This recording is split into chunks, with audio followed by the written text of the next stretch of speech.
박수로 맞이해 주시기 바랍니다.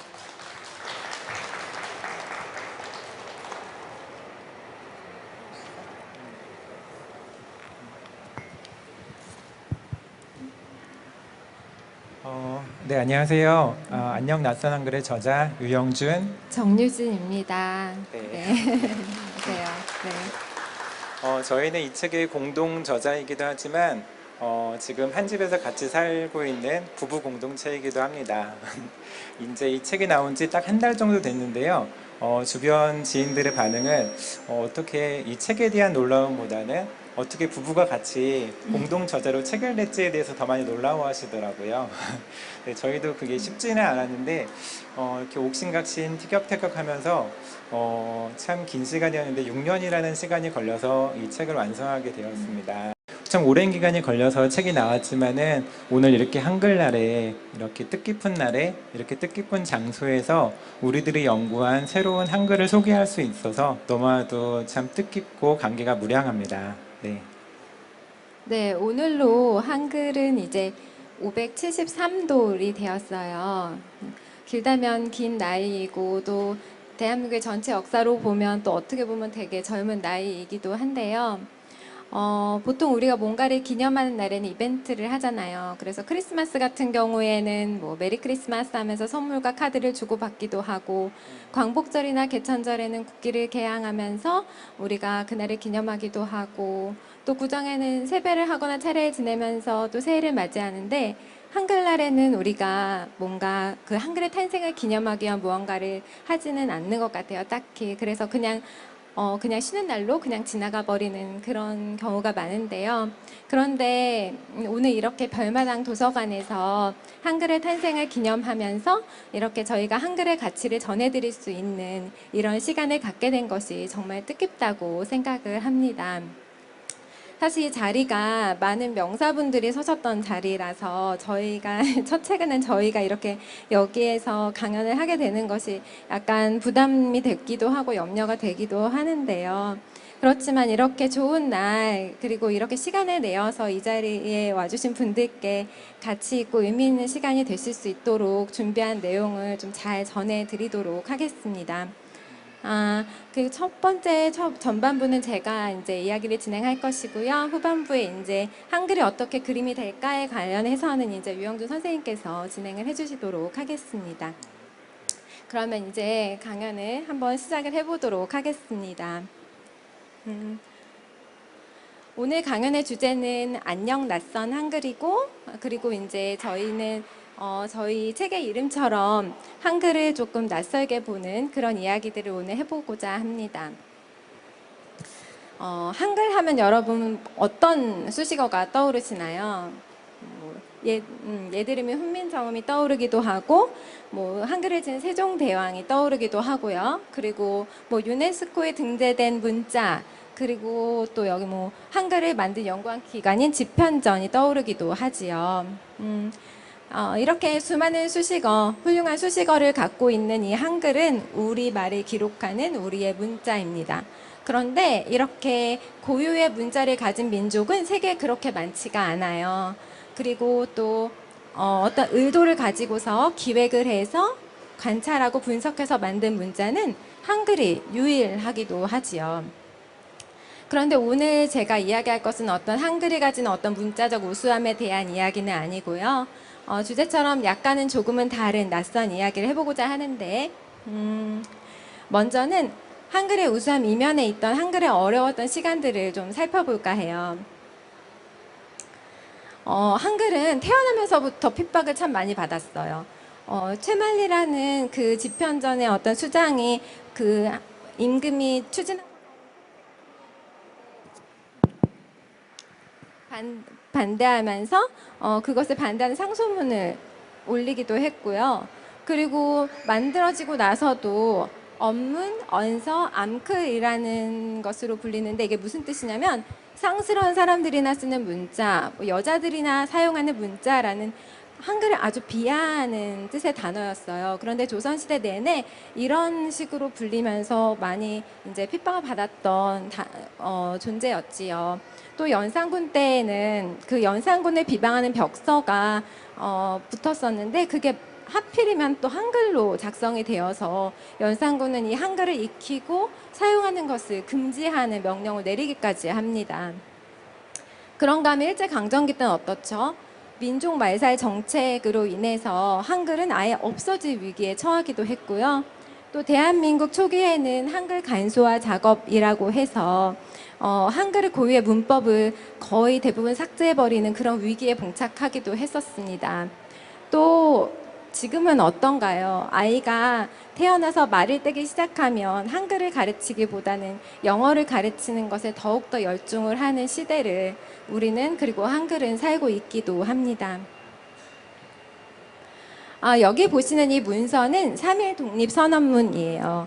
근데 독립을 선언하는 문서라고 하면 왠지 한글로 되어 있어야만 할 것 같잖아요.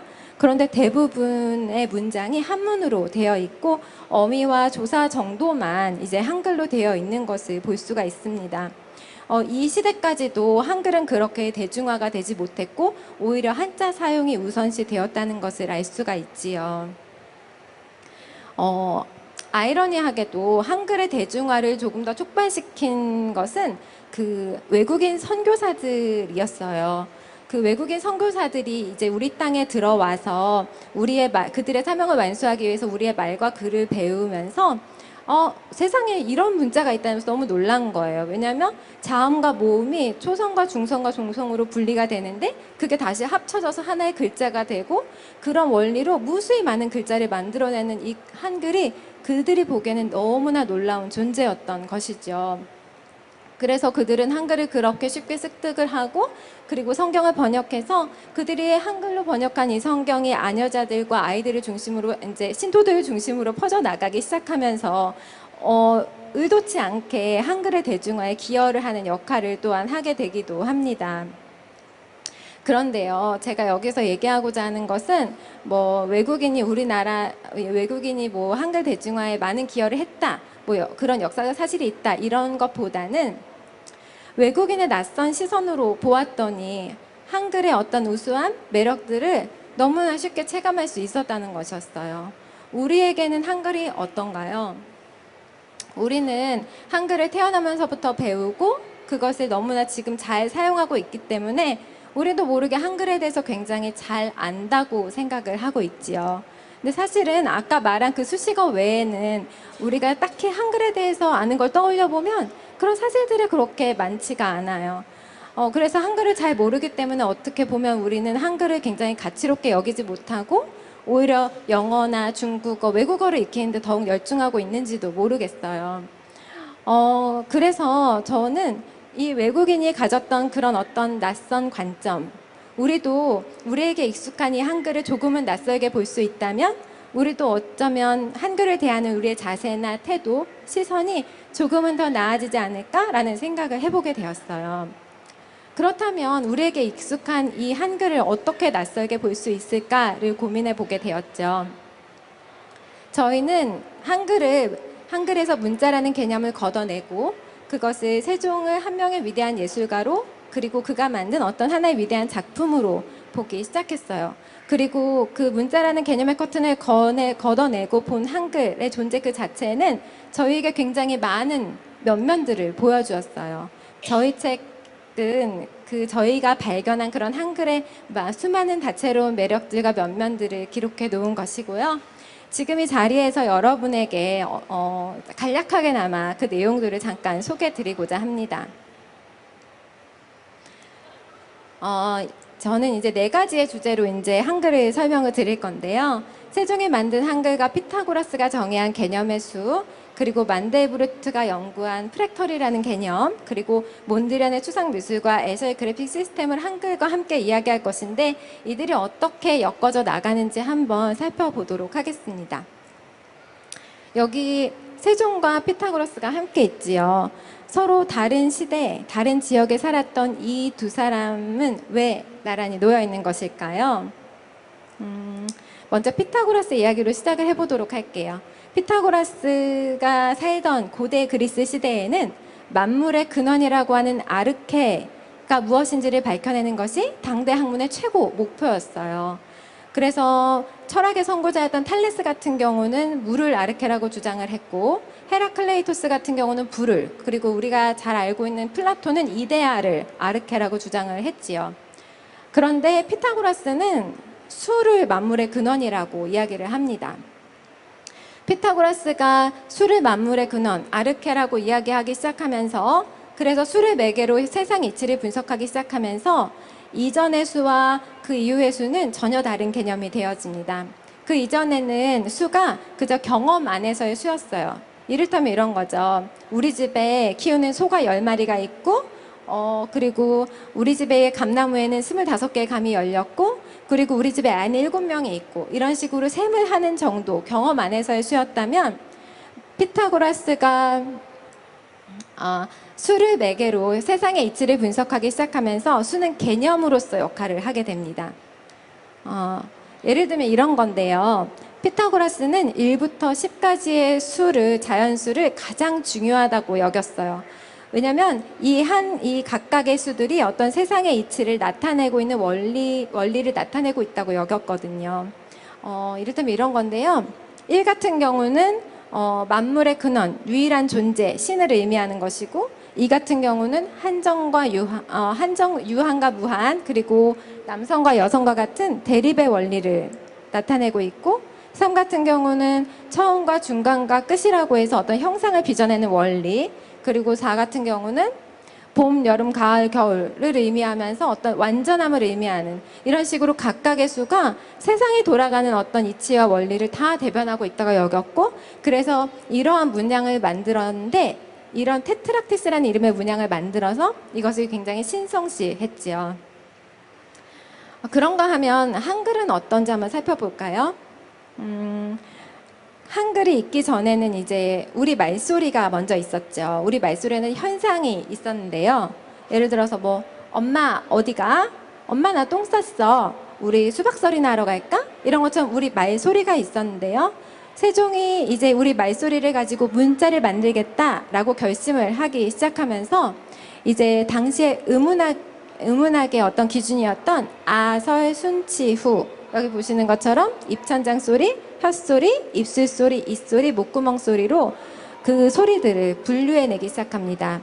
이때로부터 이제 우리 말 소리는 개념화되기 시작한 것이지요.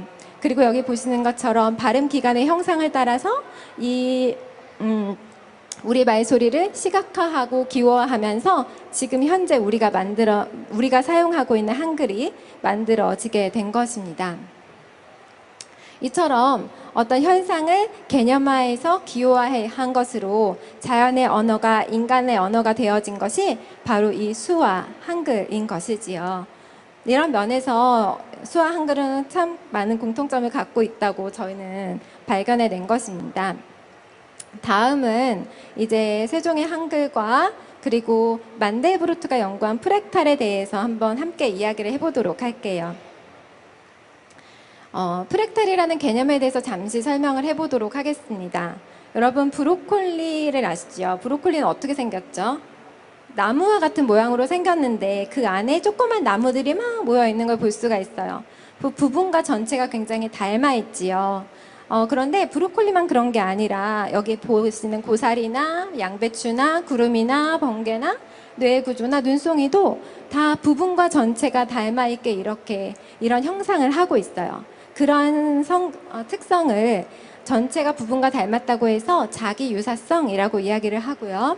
이것이 끊임없이 반복되는 성격을 순환성이라고 이야기를 하는데, 프랙털은 이런 자기 유사성과 순환성을 기하학적으로 풀어낸 것을 의미합니다. 그리고 이러한 프랙털의 성격을 모형으로 만든 것을 인공의 프랙털이라고 하는데요.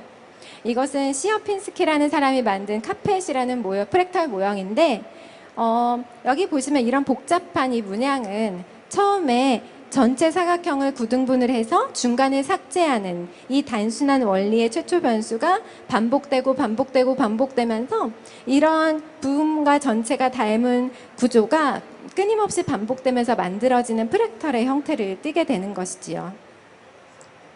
그럼 한글에서는 어떤 면이 이런 프랙털의 속성을 갖고 있을까 저희가 살펴보았는데, 한글은 특히 한글 모음자에서 그것을 발견할 수가 있는데요.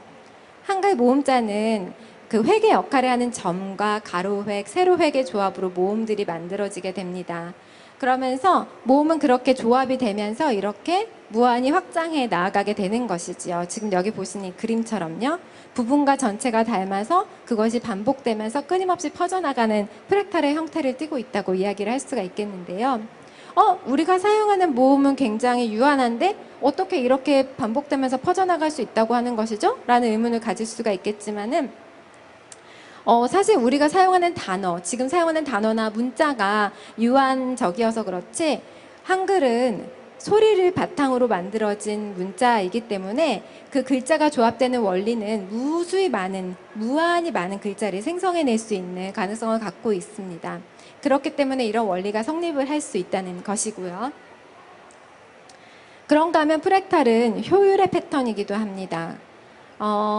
한정된 공간 안에서 가장 넓은 면적으로 무언가를 전달해야 하는 사명을 띤 우리의 몸이나 자연은 대부분 이런 프랙탈의 형태를 띠고 있어요. 그래서 뭐 혈관이나 나뭇잎의 인맥에서 이런 프랙탈의 형태를 확인을 할 수가 있는데요. 최소한의 노력으로 최대의 효과를 나타내는 극도로 효율적인 구조라고 이야기할 수가 있겠습니다. 그런데 한글도 굉장한 효율의 문자예요.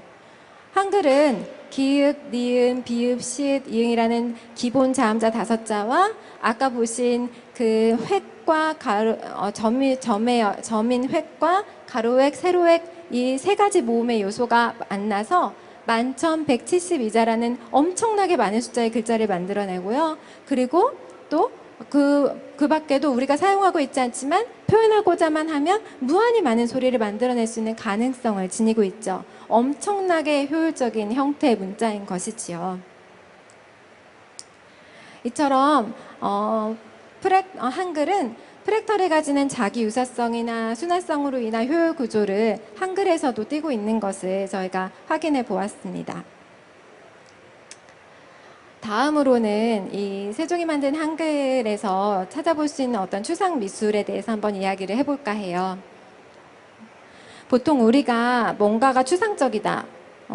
그 영화는 참 추상적이더라 라고 얘기를 하면 보통 그 의미는 뭔가를 설명하기 굉장히 애매하고 모호하고 어렵다라는 뜻으로 보통 사용을 하잖아요.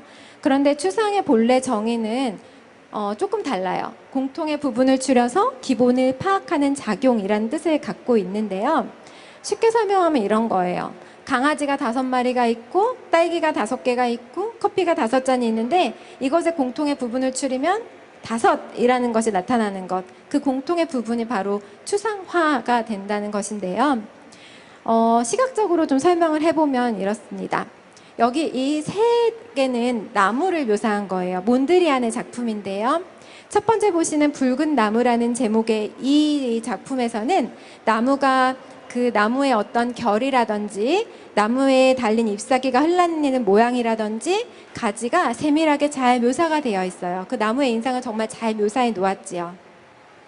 그런데 두 번째 회색 나무라는 이름의 이 작품에서는 어떤 여기 묘사된 그런 세부적인 것들은 다 배제하고 나무의 몸통과 가지만이 잘 묘사가 되어 있어요. 좀 추상화가 된 것이지요. 그런데 이 세 번째에서는 아예 이런 몸통과 가지의 구분이 없이 나무가 가진 그 방향성만을 나타내고 있어요. 모든 것을 다 배제하고 방향성이라는 기본만을 남겨낸 것이에요. 한마디로 추상화가 된 것이지요. 그런데 몬드리안 추상의 백미는 우리가 익히 알고 있는 바로 이 작품입니다. 몬드리안은 수평선과 수직선, 직각과 삼원색을 활용해서 이러한 작품을 만들었는데요. 이 작품은 어떤 의미를 가지냐면 몬드리안은 하늘의 수직성을 가진 남성적 원리를 표현하는 수직선, 그리고 땅의 수평성과 여성적 원리를 가진 수직선이 세상의 모든 이치를 포함한 어떤 가장 본질의 형태라고 여겼어요. 그리고 이 수평선과 수직선이 만나서 이루는 직각이 어떤 완벽한 균형의 형태라고 여겼고요. 그 직각 4개가 만나서 이루는 직각은 신비의 영역이라고 여겨서 이들이 만나서 이루는 이 형태가 세상의 가장 본질적인 형태, 말하자면 어떻게 해서도 깨지지도 않고 변하지도 않는 가장 본질의 형태를 자신이 화폭을 그려냈다고 생각을 하게 된 거죠. 한마디로 우리가 살고 있는 세상을 추상한 것이에요. 세계를 조형적으로 고찰해서 이렇게 세상을 추상화하면서 몬드리안은 추상미술의 대가라고 불려지게 되기도 했지요. 그런가 하면 한글에서는 이런 추상이 어떻게 나타날까요? 여러분 그 뿌리 깊은 나무란 드라마를 보신 적 있으신가요? 거기서 이런 장면이 나오는데요. 세종이 궁녀들과 백정을 시켜서 사람의 몸을 해부하게 하고 그것을 관찰하게 하잖아요. 그런데 실제로 그런 일이 있었는지 없었는지는 잘 모르겠어요. 그런데 훈민정음에서는 분명하게 자음자는 발음기관의 형상을 본떠 만들었다고 이야기를 하고 있어요. 그런데 그들이 그 발음기관을 관찰했을 때 그들이 그려낸 그 발음기관의 형상은 얼마나 세밀하고 또 복잡했겠어요. 그리고 각각 그 사람마다의 차이도 분명히 존재를 했겠지요. 그런데 그 형태를 다듬고 줄이고 깎아서 가장 기본을 남긴 바로 그 형태가 지금 저희가 사용하고 있는 자음자의 형태인 것입니다. 말하자면 추상화 과정이 이루어진 것이지요. 그런가 하면 모음은 훈민정음에서는 그 만들어진 과정을 이렇게 서술하고 있어요.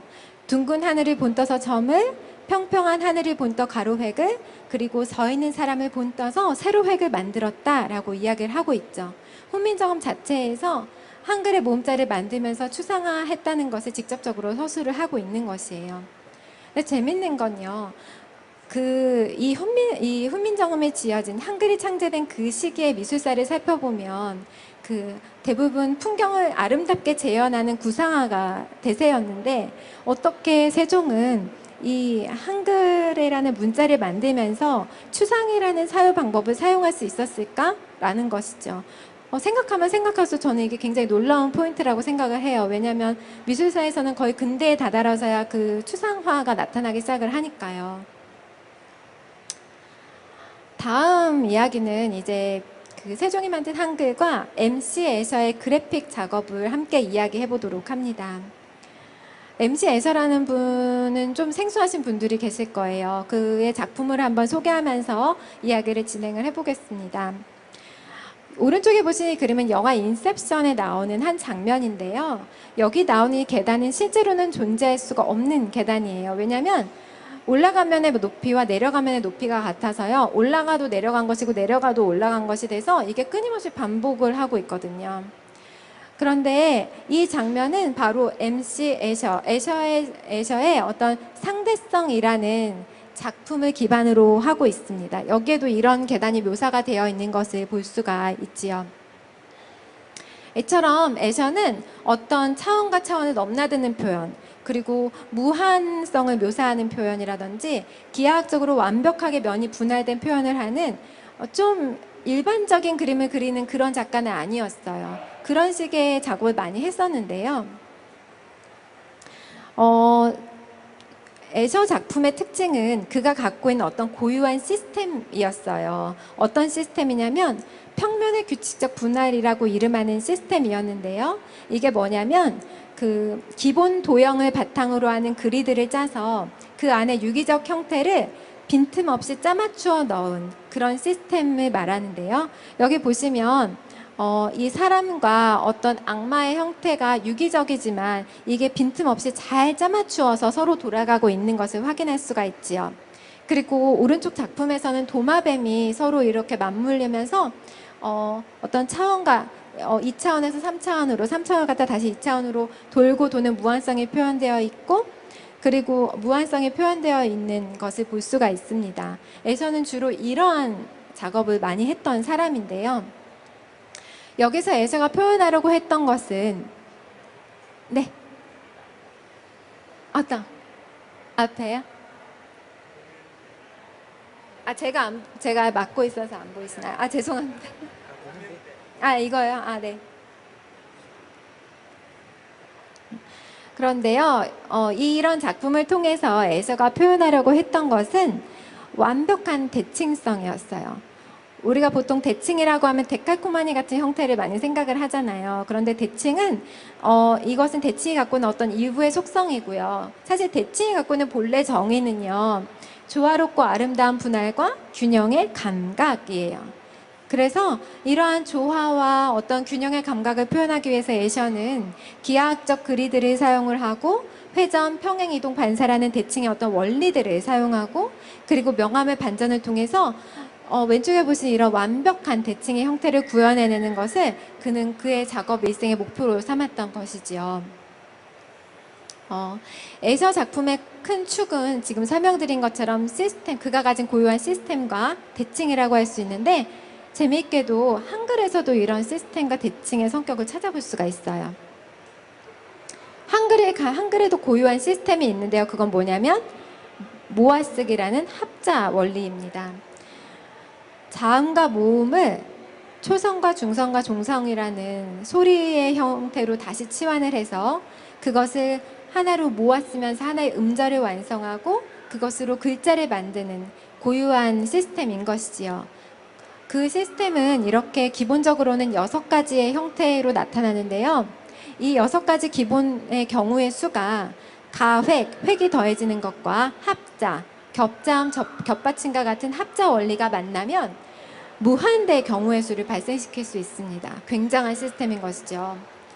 그런데 이 시스템은 재미있게도 소리까지도 완전히 직관적으로 반영을 하고 있어요. 그래서 우리가 아, 어라고 발음을 하면 구강이 평행으로 벌어지잖아요. 그러면 그 각각 음소들도 가로 방향으로 조합이 되고요.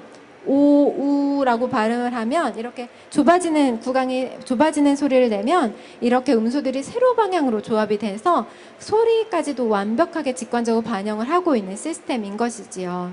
굉장히 놀라운 시스템입니다. 그런가 하면 대칭은 어떻게 나타날까요? 자음자와 모음자 모두에서 그 대칭을 찾아볼 수가 있는데요. 여기 보시는 것처럼 한글 자음자는 디귿 같은 경우는 상하로 완벽하게 대칭이 되고요. 비읍은 좌우 대칭, 그리고 리을은 대각선 대칭, 그리고 기읍과 니은은 중심점을 기준으로 서로가 대칭의 관계를 이루고 있어요. 그런가 모음자는 어떨까요? 모음자는 아, 야, 우, 유처럼 확장되는 양의 소리면 오른쪽과 위쪽으로 획의 방향이 펼쳐지고요. 그리고 우, 유, 여 같이 좁아들고 어두운 음의 소리는 아래쪽과 왼쪽의 방향으로 방향이 펼쳐집니다. 재밌는 건 모음자의 이러한 대칭이 수학적 좌표에도 완벽하게 매핑이 된다는 것인데 그런 걸로 봤을 때는 그 수학적 대칭의 원리가 이렇게 모음자에 적용이 된다는 걸 보면서 얼마나 한글이 어떤 균형 감각, 그런 대칭의 균형을 잘 표현한 문자인지를 확인해 볼 수가 있는 것이지요. 한글은 한마디로 대칭과 가획의 원리로 형태가 분화하는 시스템을 가진 굉장한 문자인 것입니다. 이렇게 피타고라스의 수에서부터 MC에서의 작업까지 이제 살펴보면서 한글에 관해서 이제 전달을 해드렸는데요. 한글은 이처럼 굉장히 과학적이면서도 어떤 지어진 과정에서의 추상을 확인할 수 있고 그리고 그 형태 자체에서 어떤 대칭의 균형의 아름다움을 확인할 수 있는 굉장히 예술적이기도 한 문자이지요. 근데 저희는 한글의 예술성에 조금 더 주목을 해서 한글을 예술의 형태로 온전히 바꾸어 볼 수도 있을까? 라고 생각을 해보았어요. 근데 재미있게도 저희는 한글이 만들어진 그 원리 속에서 한글을 예술의 형태로 바꾸어 볼 수 있는 실마리를 찾았고요. 그래서 한글을 정말 이미지로 바꾸어서 사유해 볼 수 있는 어떤 형태를 만들어냈는데요. 그 과정에 관련해서는 이제 유영준 선생님께서 이어서 진행을 해주시도록 하겠습니다.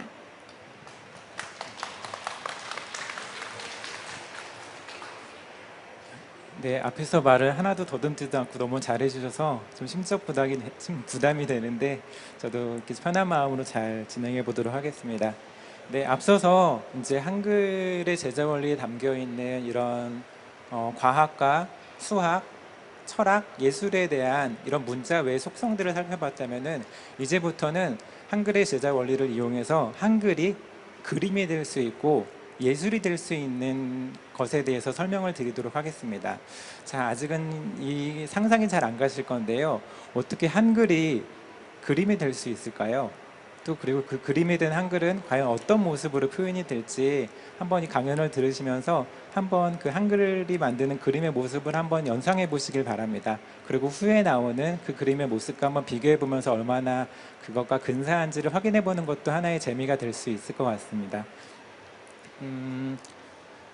자, 먼저 한글의 색에 대해서 설명을 드릴 건데요. 자, 한글이 단순한 문자를 넘어서 예술의 관점으로 볼 수 있다라는 단초는 훈민정음 해례본에서 여러 군데서 찾아볼 수가 있습니다. 자, 이 설명에서 보시다시피 한글의 원리를 설명함에 있어서 문법이 아닌 이런 사람의 소리와 오행, 봄, 여름, 가을, 겨울이라는 계절을 얘기하고 오음을 얘기하고 있습니다. 이처럼 한글은 이런 대자연의 순리 속에 순응하고 있는 하나의 요소로 보고 있다는 것이죠. 그래서 이 한글이 단순한 기호 문자가 아닌 보다 더 큰 상위 개념 안에서 계획된 하나의 제작 작품이라는 것으로 여길 수 있는데, 바로 여기서 이제 이런 천지자연을 모티브로 한글을 만든 세종대왕의 작품 의도를 엿볼 수 있는 것이기도 합니다. 네, 한글을 만든 기본이 되는 이론적인 배경은 아까 앞에서 나온 오행이라는 것에 기초하고 있습니다. 이 오행이라는 것은 천지자연을 이루는 기초가 되는 것이기도 하고, 또 이 자연이 순환을 하는 생성과 소멸을 이루는 다섯 가지의 극이 되는 5가지 원소를 말하는 것인데요. 이것은 목, 화, 토, 금, 수라는 5가지 원소를 말해주고 있습니다. 이 성질에 따라서 이제 세로획으로는 다양한 성질들에 대한 분류를 나오고 있는데요. 여기서 재미있는 것이 한글도 한글에 대한 소리 성질 역시도 이 오행의 성질에 맥을 같이 하면서 오행을 이제 따르고 있다는 것이죠. 여기서 이제 첫 번째 한글의 색을 찾을 수 있는 단초를 찾을 수 있는데요. 바로 그것이 무엇이냐면은 우리의 조음 기간에 따라서 다른 오색과 자음자의 관계를 찾아볼 수 있다는 것입니다. 자, 여기서 볼 수 있듯이, 자, 동쪽의 파랑색이 속하는 기역, 쌍기역, 키역이 속해 있죠. 이런 식으로 5가지 원소에 따른 한글의 자음자를 분류할 수 있습니다. 이 세로획은 모두 다 이 5가지 원소에 속하는 요소들의 성질을 공유하고 있습니다. 자, 두 번째 단초는 이것도 역시 훈민정음 해례본에서 찾아볼 수 있는 건데요. 한글의 이런 자음자가 가는 소리 원리를 맑고 탁함으로 구분해 놓은 것입니다. 여기서는 총 4단계로 구분을 했는데요. 가장 맑은 소리에 해당되는 것이 전청이라는 것이고, 가장 탁한 소리에 해당되는 것이 전탁입니다. 이제 여기서 한글을 적응하면은 우리가 잘 알고 있는 된소리들 있잖아요. 뭐 쌍기역이나 쌍디귿 막 이런 된소리들이 전탁의 소리입니다. 어떻게 이제 이 소리에 대한 얘기가 색으로 적용될 수 있는지는 우리가 이렇게 예를 들면은 이런 소리를 얘기를 할 때는 음색이라고 표현을 하잖아요. 그리고 이런 색을 얘기를 할 때는 색조라는 표현을 하죠. 우리는 이걸 이렇게 나눠서 얘기를 하지만은 영어에서는 모두 다 톤이라고 그럽니다. 목소리 톤이 되게 좁네. 근데 그게 색에도 똑같은 표현으로 적용이 되는 거죠. 그래서 여기서 나눠진 이런 색조의 변화는 소리의 변화는 색조로 그대로 옮겨서 표현할 수 있는 하나의 색으로 표현할 수 있는 두 번째 단초가 되어집니다.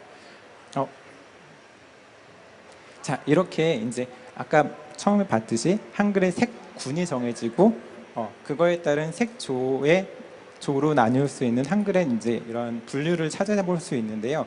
자, 이제 대충 이제 짐작은 할 수 있죠.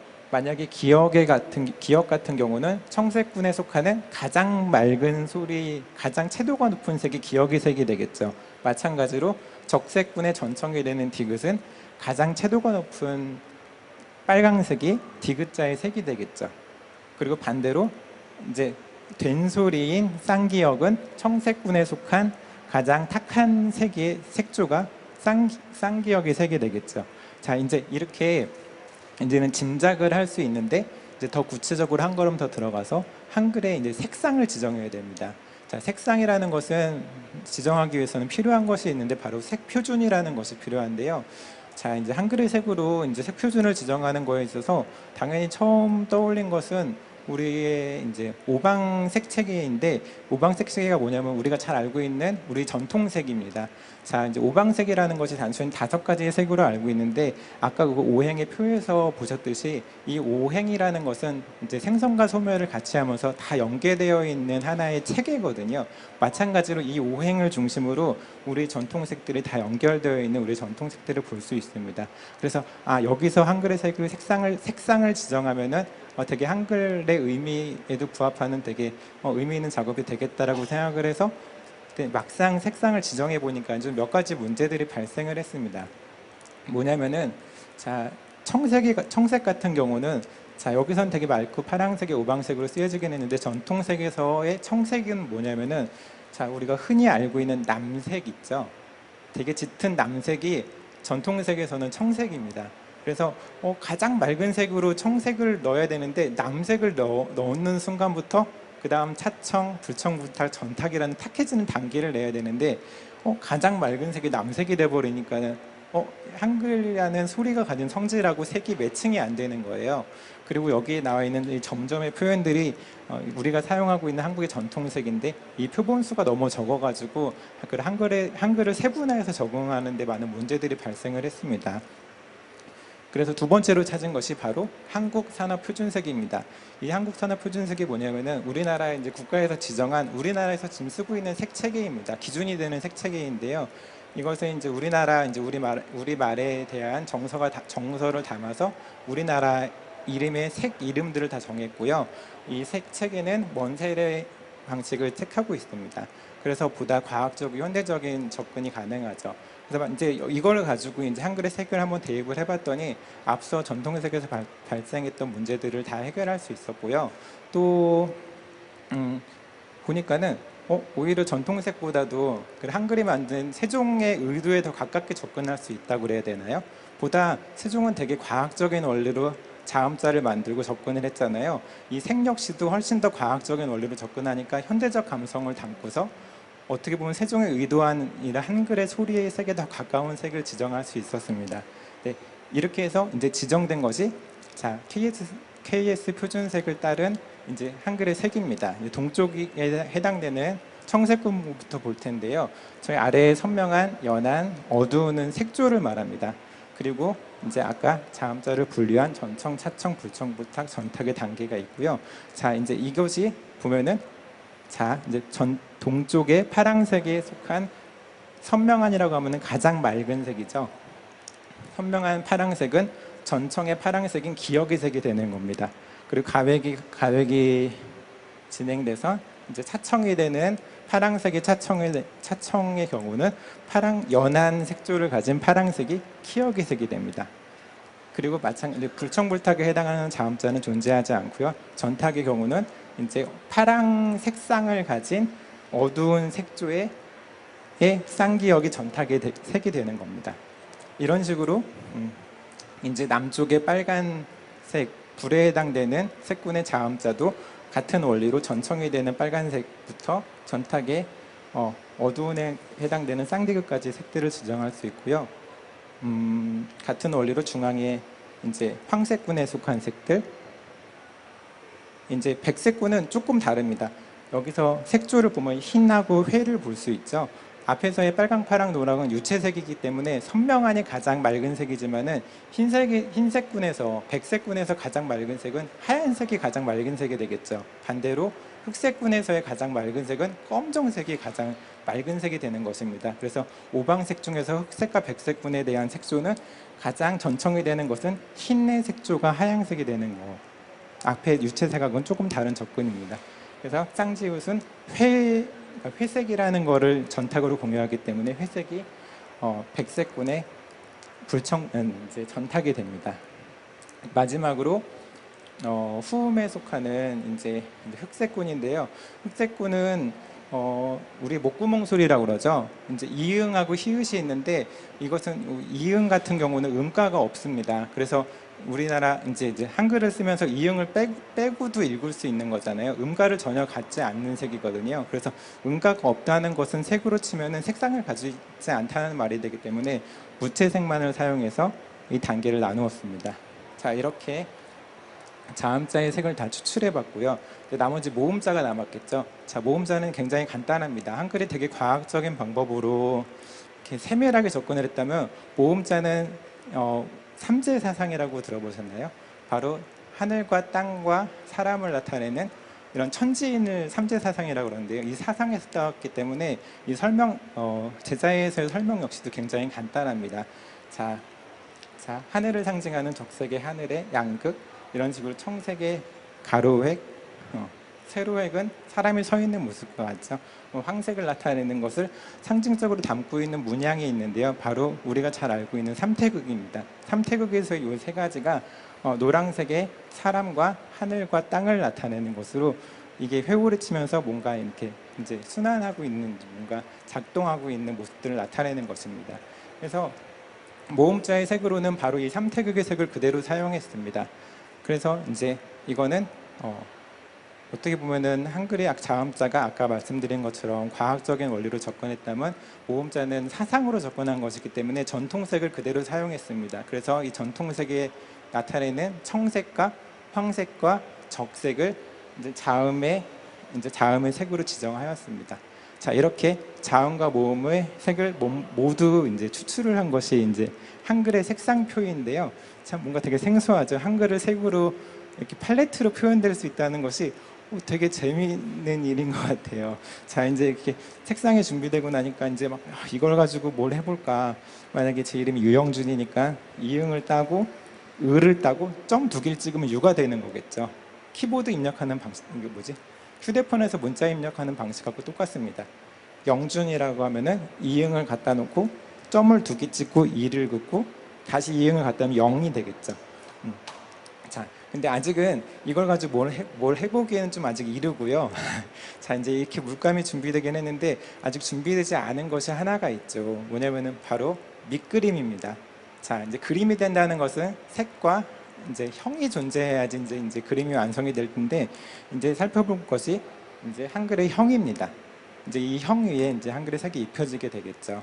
자, 한글의 형은 크게 세 가지로 분류해 보았습니다. 앞서 설명한 대로 한글의 합자 원리가 만들어지는 합자 방식을 그대로 모양으로 표현한 것과, 두 번째는 한글은 초성과 중성, 종성으로 이루어져 있죠.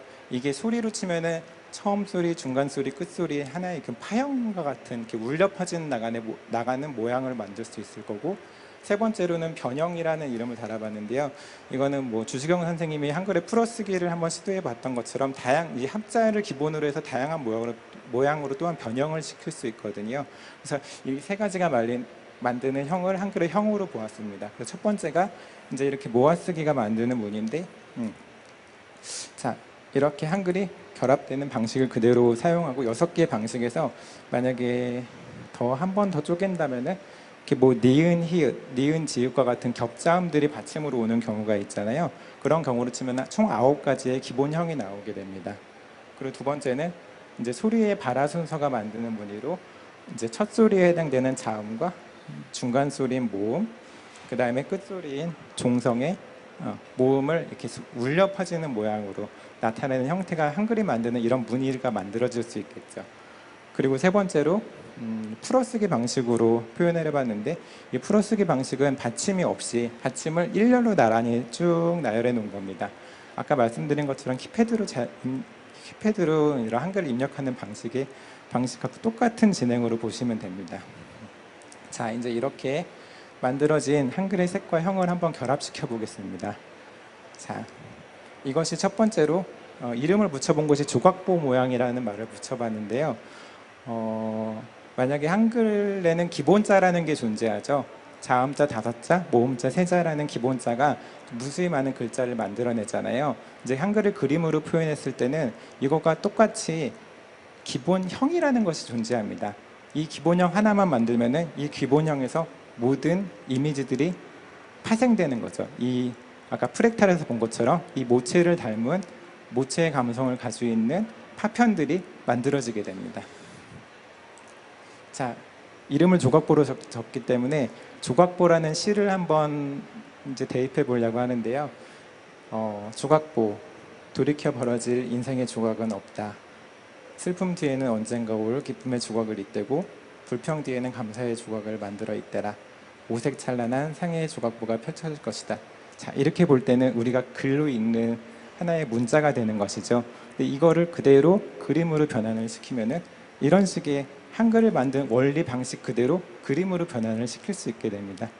하나의 우리가 이렇게 여기 하얀 조그만 점들이 제가 실로 덧대 본 건데요. 그런 식의 하나의 조각부의 모양이 감성을 닮은 그 아까 기본형에서 파생된 한가리 색이 입혀진 모양을 볼 수 있습니다. 어두운 배경에서 보면 더 자세히 볼 수 있고요. 자, 두 번째로는 그냥 입방체 모양인데요. 한글의 초성, 중성, 종성이라는 세 면을 입체에서 볼 수 있는 세 면에 대입시켜 본 거고요.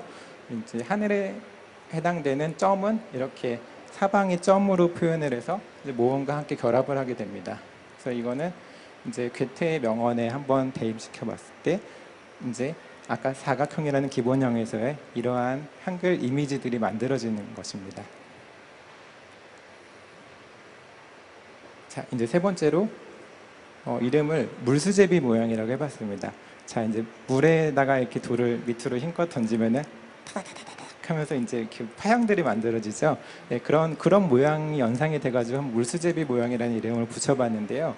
자, 이거는 이제 소리의 울림과도 같아서 자, 아직 10월이긴 하지만 크리스마스 캐롤의 은종이라는 노래 크리스마스 캐롤에 한번 이거를 이제 한번 대입을 시켜봤습니다. 자, 이런 모양이 됩니다. 이제 무슨 노래방이라고 치면은 거리마다 호구하는 많은 사람. 어휴, 내 목소리가 크게 들리니까 이상해. 예, 이렇게 은종이라는 가사가 이제 읽는 문자가 아닌 보는 그림으로 바뀌어진 것입니다. 마찬가지로 이 그림은 입력 방식을 같이 공유하기 때문에 다시 한글로 바꿀 수도 있습니다. 자, 이제 이거는 아까 변형이라고 표현한 한글을 받침없이 나란히 표현한 그림인데요. 이거를 색동 모양이라고 표현해 봤습니다. 왜냐하면 색색이 적용됐을 때 색동의 모양을 하고 있기 때문에요. 그래서 이거는 이 감성을 뭘로 표현해 볼까 하다가 뭔가 좀 이렇게 수직적인 구조로만 이루어져 있으니까 한번 이거를 헌법이라는 이제 절대 불변의 뭔가 이런 권위적인 헌법이라는 말을 한번 이제 변환시켜 볼까 하고 헌법을 한번 변환시켜 봤는데요. 자, 이걸 바꾸면은 자, 대한민국 헌법 1장 대한민국은 민주공화국이다. 대한민국의 모든 주권은 국민으로부터 나온다. 라는 이런 식의 뭔가 헌법을 나타내는 감성을 가진 이미지를 보고 느낄 수 있는 것이 됩니다. 자, 이제 한번 좀 과거로 한번 가볼까 해서 좀 약간 전통적인 느낌의 한번 용비어천가를 단청 모양으로 변형시켜 봤습니다. 자, 이거는 이런 식의 단청 모양의 기본형 하나만 만들면은 여기서 이제 한글의 변형 모양에 따라서 이렇게 단청 모양이 저절로 쫙 만들어집니다. 이게 뿌리 깊은 나무는 이제 쭉 이렇게 되는 것이죠. 자, 이렇게 문자인 한글이 그림이 될 수 있다는 거는 재밌긴 한데 그래서 무슨 의미를 가질까 과연 이런 생각이 드실 수도 있을 겁니다. 근데 이것은 되게 저는 여기가 제일 재밌는 점이라고 생각을 했는데요. 글하고 사실 그림은 서로 정반대의 성질을 가지고 있습니다. 우리의 머리, 뇌 구조랑도 되게 비슷하죠. 좌뇌와 우뇌가 이성과 감성이라는 것이 절대 섞일 수 없는 감정임에도 성질임에도 하나의 머릿속에서 되게 다양한 생각들을 만들어내잖아요. 섞이지도 않으면서. 그런 것처럼 글이라는 것은 읽고 이해하는 이성의 영역에 있고 그림이라는 것은 보고 느끼는 감성의 영역인데 이 두 개를 연동시킬 수 있다는 것이 너무 재밌었습니다. 어떻게 이 전혀 다른 성질의 것이 분명히 읽는 글이기도 하지만 보는 그림이기도 한데 그 그림을 읽을 수도 있고 그 읽을 수 있는 글을 그림으로 바꿀 수 있다는 건 사실 세상에 존재하지 않거든요. 그래서 이거로 뭘 해볼 수 있을지 모르겠는데 하여튼 저는 이 자체의 의미가 되게 있다고 보았습니다. 그래서 앞서서 한글이 되게 사실 험난한 어떻게 보면 좀 많은 천대를 받은 역사를 가지고 있기는 하지만은 파란 눈의 외국인은 선교사를 통해서 한글이 되게 많은 보급에 많이 보급되었고 또 한글의 우수성이 해외에 알려지는 계기가 되었다고 설명을 해주셨었는데요. 그것이 어떻게 가능했을까요? 그거는 단순합니다. 문자라는 것은 언어에 속하고 언어는 문화에 속하죠. 근데 이 언어라는 것은 학습을 통하지 않고서는 절대 이해할 수가 없습니다. 외국인 선교사가 성경을 이제는 뭐죠? 뭐 한다고 그러죠? 번역해서 그 성경을 가르쳐야 되니까는 한글을 공부했을 거 아니에요. 그리고 찬송가 노래를 부르기 위해서는 찬송가도 번역을 해서 그거를 쓰게 하기 위해서 번역을 하기 위해서 학습을 했을 거 아니에요. 그러니까 학습을 통해야만 이거는 이해할 수 있는 문화의 영역인 것이죠. 근데 그림 한 글이 갖는 의미는 어떤 것이 있을까요? 바로 그림은 문화예술에 속하고 문화예술은 예술로 나아갈 수 있다는 것이죠. 아까 말씀드린 대로 읽고 이해하는 것이 아닌 보고 느끼면 되는 것이 그림이기 때문에 이것은 넘버벌의 영역으로, 만약에 외국인들이 우리나라 놀러와도 그 난타라는 공연은 누구나 보고 다 똑같은 이런 감동을 받을 수 있잖아요. 아프리카 어린이가 그린 그림이라고 해서 문화가 달라서 이 그림을 이해할 수가 없으라는 건 말도 안 되는 거잖아요. 언어의 영역이 아니니까요. 이렇게 그림으로 나타낸 한글의 이런 우수성, 이런 과학적인 원리, 철학들을 다 담고서 이거를 학습을 통하지 않고서도 보여줄 수 있는 하나의 그림이 될 수 있다는 거에서 이렇게 한글 자체에 대한 놀라움도 들고, 어떻게 이런 것들을 조선시대에 이런 것들을 이렇게 될 수 있음을, 이렇게 변환이 될 수 있음을 과연 예측을 하고 만들었을까라는 생각이 들 정도로 놀라웠습니다. 그래서 저도 이런 작업을 하면서 최대한 저의 주관적인 해석을 넣지 않으려고, 왜냐하면 이 자체의 원리가 너무 재밌고 놀라웠기 때문에 이건 저의 주관을 절대 개입하지 말자라는 생각을 많이 느꼈습니다.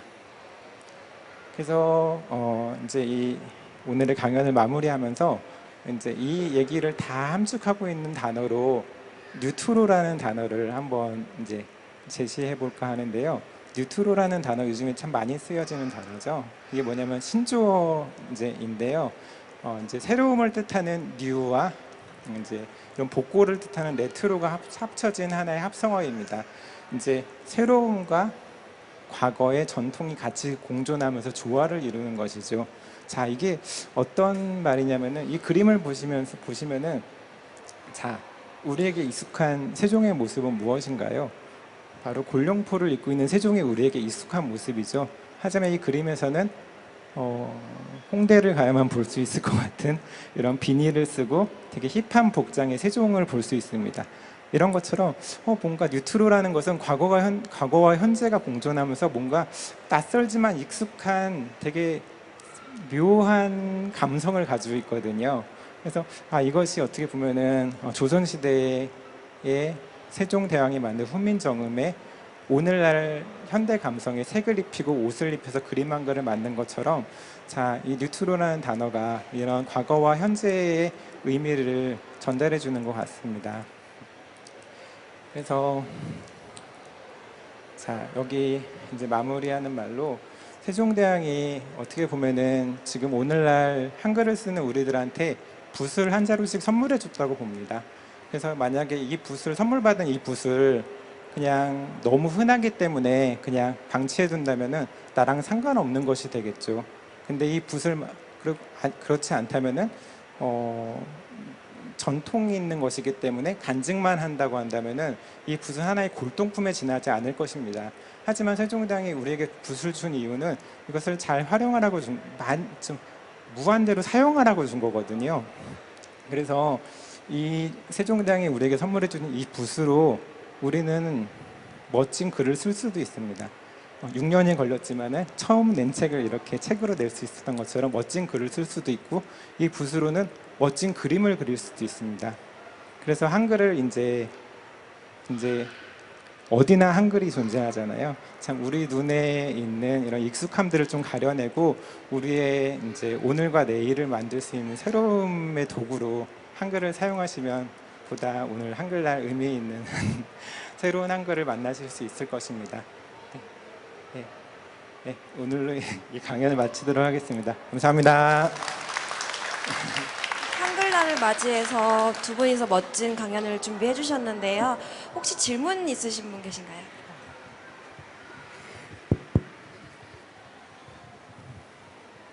안녕하세요. 안녕하세요. 저는 한글에 대해서 질문하기보다 네. 두 분이 어떻게 이 책을 기획하게 됐고 두 분이 어떤 일에 종사하시는데 이 책을 이렇게 하시게 됐는지 그게 궁금했습니다. 아, 네. 사실은 학교 숙제로 시작하게 됐고요. 대학원에서 원래는 한글을 주제로 시작되진 않았어요. 뭔가 이렇게 뭔가 요즘에 시각화라는 게 이제 빅데이터니 뭐니 하면서 시각화라는 게 하나의 요즘에 되게 하나의 중요한 한국어는 아니고 뭐죠?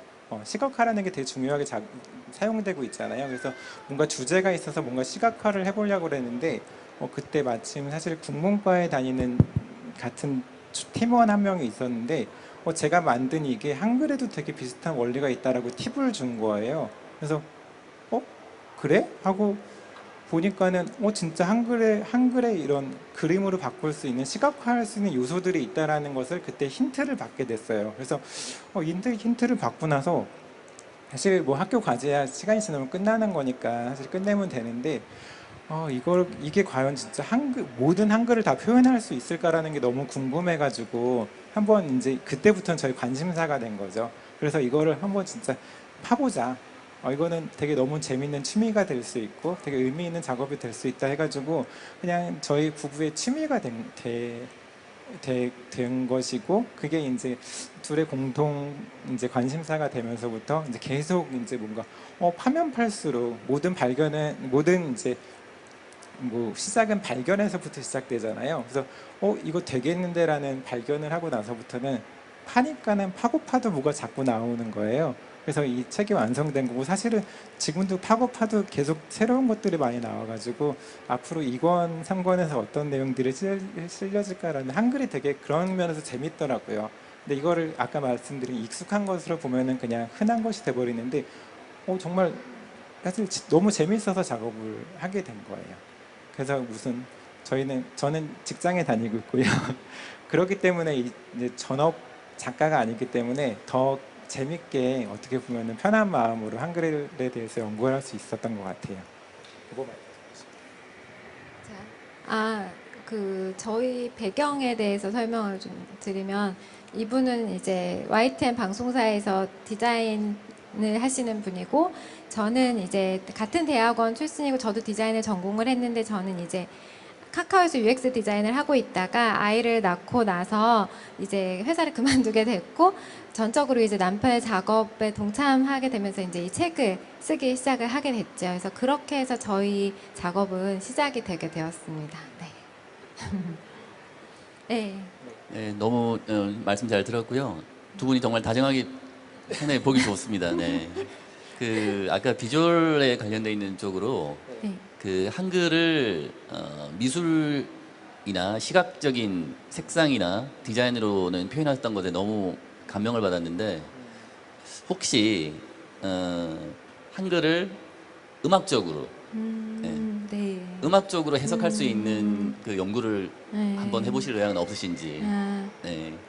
사실 네, 사실 지금 다음으로 한번 진행해보고 싶었던 게 아까 오행에 대해 설명드렸었는데 거기에는 이제 그 오행의 질감이라는 게 있거든요. 그래서 이걸 한글을 소리이지만은 질감으로 한번 표현해보면 되게 또 무한한 또 재밌는 것들이 나오겠다라는 생각을 했었는데 사실 그 다음 작업으로 생각한 게 우리 국악의 궁상각치우 있잖아요. 그 오음도 마찬가지로 그 오행의 원리 속에 들어 있습니다. 그래서 이게 소리로도 음악으로도 다 이제 변형이 가능한 것을 알고 있어서 여기까지는 이제 아까 말한 한글이 우리 일상을 예술로 만들 수 있다라는 주제로 좀 작업을 한 거였고, 이제 아까 말씀드린 대로 파고파도 자꾸 나온다는 게 이걸 질감으로 표현하면 어떨까? 방금 말씀하신 대로 음악으로도 될 것 같은데. 네, 이런 생각을 가지고 있습니다. 근데 책이 오래 걸린 이유가 이렇게 새로운 관점을 하나는 갖게 됐는데 저희가 이제 이거에 대한 전문가가 아니잖아요. 그래서 하나하나 그냥 다 연구하면서 공부하면서 진행을 해야 되니까 되게 오랜 시간이 걸렸거든요. 그래서 음악 공부부터 시작을 해야겠죠. 근데 그거는 저도 되게 질감과 음악은 되게 앞으로 진행하고 싶은 것 중에 한글을 변형시킬 수 있는 되게 좋은 하나의 재미있는 소재가 될 수 있는 거라고 생각하고 있습니다. 추가 질문 없이 네, 이렇게 두 분의 강연을 종료하도록 하겠습니다. 다시 한번 큰 박수로 감사의 말씀 전합니다. 감사합니다. 사인 사인이나 사진 필요하신 분은 앞에 한 줄로 서주시면은 작가님들 사인 도와드릴 수 있도록 하겠습니다.